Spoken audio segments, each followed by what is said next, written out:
ጀሪ በቅናት መንፈስ ተነሳስታ ቤሊንን ከደረጃ ላይ ገፍትራ ጣለቻት።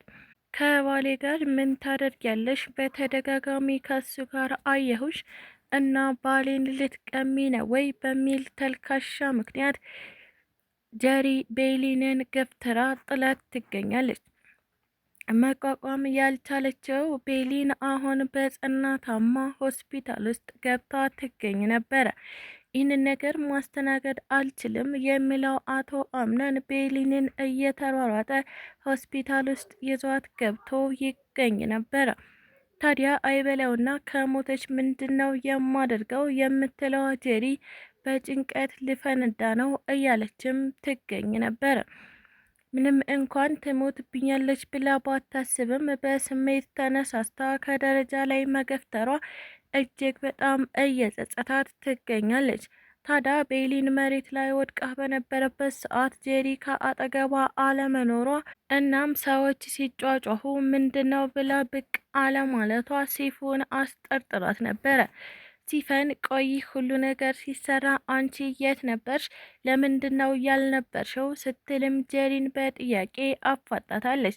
ታዲያ ጀሪን ምንም ነገር እንዳልሰማ ሰው ቆይ ምንድነው? ስለምን ጩኸት ነው የምታወሪው? እኔ ክፍሌ ውስጥ ነበርኩኝ ምንም አልሰማሁም በማለት መልሳላት ትገኝ ነበረ። ሲፈንም ይህ ነገር ስላልተዋጠላት ቤሊን ከደረጃ ላይ ወድቃ እኮ ወደ ሆስፒታል ሄደች፣ ግን አንቺ ሲፈጠር ምንም አልሰማሽም? ስትልም ጠይቃት ነበር። አይ ምንም አልሰማሁም። ታዲያ ከደረጃ ላይ መውደቅ ብርቅ ነው እንዴት? ትውደቃ፣ አሁን ታክማ ትመጣለች በማለት ቀለል አድርጋው ትገኝ ነበረ። ጀሪ ምንም እንኳን የተፈጠረው ነገር ውስጧን እያስጨነቀው ቢገኝም ነገር ግን ምንም እንደማታውቅ አድርጋ ማስመሰሏን ቀጥላ ትገኛለች። ሰላም ሰላም፣ ጤና ይስጥልኝ ውድና የተከበራችሁ ቤተሰቦቼ እንዴት ናችሁ? እግዚአብሔር ይመስገን እኔ በጣም ደህና ነኝ። በያላችሁበት ሰላማችሁ ብዝዝት ይበልልኝ እያልኩኝ እንኳን ወደ ቻናሌ በሰላም መጣችሁ። ለዚህ ዩቲዩብ ቻናል አዲስ ከሆናችሁ ሰብስክራይብ እያደረጋችሁ ቤተሰብ ሆኑ።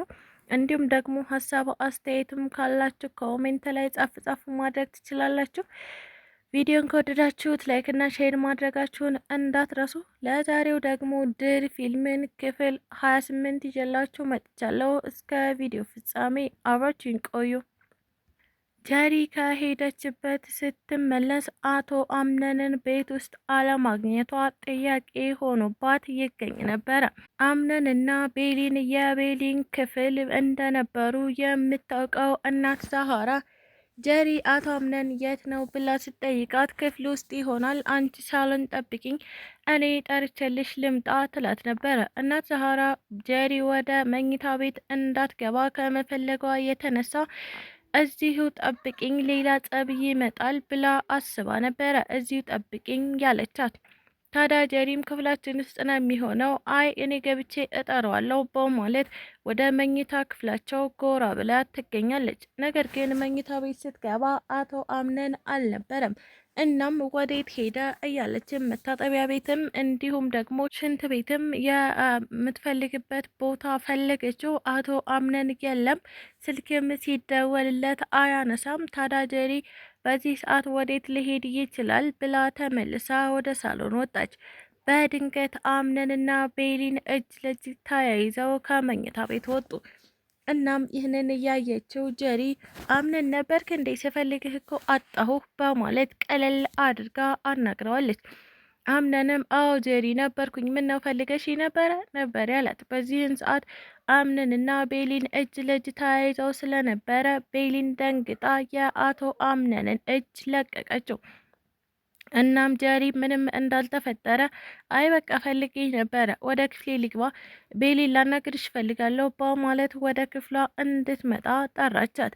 ቤሊንም ተከትላት ወደ ጀሪ ክፍል ገባች። እናም አንድ ሁለት መባባል ጀመሩ። የሰው ባል መንጠቁን ተያይዘሸዋል ትላለች ጀሪ። ታዲያ ቤሊንም ለባልሽ ታማኝ ሚስት ከሆንሽ ባልሽንም እመኚው ትላት ነበረ። ጀሪም እንደዚህ እንድትመክሪኝ አልፈልግም፣ ከባሌ ጋር ምን ታደርጊያለሽ? የት ነበርሽ? ስትልም ጠየቀቻት። ቤሊንም በኩራት ኮራ ብላ እኔ ክፍል ነበር ስትልም መለሰችላት። ይህ ነገር ጀሪን እጅግ በጣም አናደዳት። ጭራሽ ከኔ ባል ጋር አንቺ ክፍል ነበራችሁ? ቆይ ምን እየሰራችሁ ነበረ? ስትልም ጥያቄዋን ቀጠለች። ታዲያ ቤሊንም ቆይ እኔን ከምጠይቂ ለምን ባልሽን አትጠይቂውም? አቶ አምነን እኮ የሚያደርገውን ያውቃል፣ እሱ ሕፃን ልጅ አይደል? ስትልም መለሰችላት። ጀሪም ይህ ነገር እጅግ በጣም አበሳጫት። ስለ ባሌ እንዲህ አይነት ነገር እንድትናገሪ አልፈቅድልሽም። በተደጋጋሚ ከባለቤቴ ጋር አየሁሽ። ቆይ ለምንድን ነው ካጠገባችን ዞር የማትይው? እኛ እኮ ትላልቅ ባለትዳሮች ነን ትል ነበረ ጀሪ። ታዲያ ቤሊንም አዎ አውቃለሁ፣ ነገር ግን መጣብኝ እንጂ እኔ አልሄድኩበትም። ባልሽን አቀላጥፈሽ መያዝ ደግሞ ያንቺ ስራ ነው ትላታለች። ከዛም አቶ አምነን ጋር ማውራት ትችያለሽ በማለት ቤሊን ጀሪን ጥላት ከቤት ወጣች። ጀሪም ይህ ነገር እጅግ በጣም አበሳጫት። ተከትላት ወጣች። ቤሊን ቆይ ለምንድን ነው እያናገርኩሽ ጥለሽኝ የምትሄጂው? ትላት ነበረ። ቤሊንም ከዚህ በላይ መነጋገር ያለብኝ ስላልመሰለኝ ነው። ደህናዊ ወይዘሮ ጀሪ ብላ ጥላት ልትሄድ ስትል ጀሪ በንዴት ስሜት ተነሳስታ ቤሊንን ገፈተረቻት። ቤሊን ከላይ ደረጃ ላይ እጥግ አረፈች። እናም ወደቀች፣ ጭንቅላቷንም መታት። በዚህን ሰዓት ጀሪ እጅግ በጣም ተጨንቃ ምንም እንዳላደረገ ተመልሳ ወደ ክፍሏ ገባች። ሙስጠፋ በድንገት እየተሯሯጠ መጣ። እናም ቤሊን መሬት ላይ ተዘርግታ አገኛት። ታዲያ ቤሊን እያለ ጮኸ። አረ የተዋለህ፣ አረ ድረሱልኝ ይል ነበረ። ሙስጠፋ በተቻለ አቅሙ ሲጮህ አምነንና እናት ዛህራ ሰምተውት ወደሱ መጡ። ታዲያ አምነንም ቤሊን አይሆንም እንደዚህ አታድርጊ በማለት ቤሊንን ከወደቀችበት በማንሳት በድንጋጤ ስሜት እየተሯሯጠ ወደ ሆስፒታል ይዟት ሄደ። በዚህን ሰዓት እናት ዛህራ አትሄጂም ተብላ ተመለሰች። እጅግ በጣም ጥልቅ ሐዘን ውስጥ የገባችው እናት ዛህራ ናት። ታዲያ አምነንም ሆስፒታል ይዟት ከሄደ በኋላ እያንዳንዱን ክትትል እና ምንም ተስፋ እንደሌላት እየደወለ ይነግራቸው ነበረ። ስለተከታተላችሁኝ እጅግ አድርጌ አመሰግናለሁ። ለቻናሌ ደግሞ አዲስ ከሆናችሁ ሰብስክራይብ እያደረጋችሁ ቤተሰብ ሁኑ። እንዲሁም ደግሞ ሀሳብ አስተያየትም ካላችሁ ኮሜንት ላይ ጻፍ አድርጉልኝ። ቪዲዮን ከወደዳችሁት ላይክ እና ሼር ማድረጋችሁን እንዳትረሱ። ኢትዮጵያ ለዘላለም ትኑር እያልኩ እሰናበታችኋለሁ።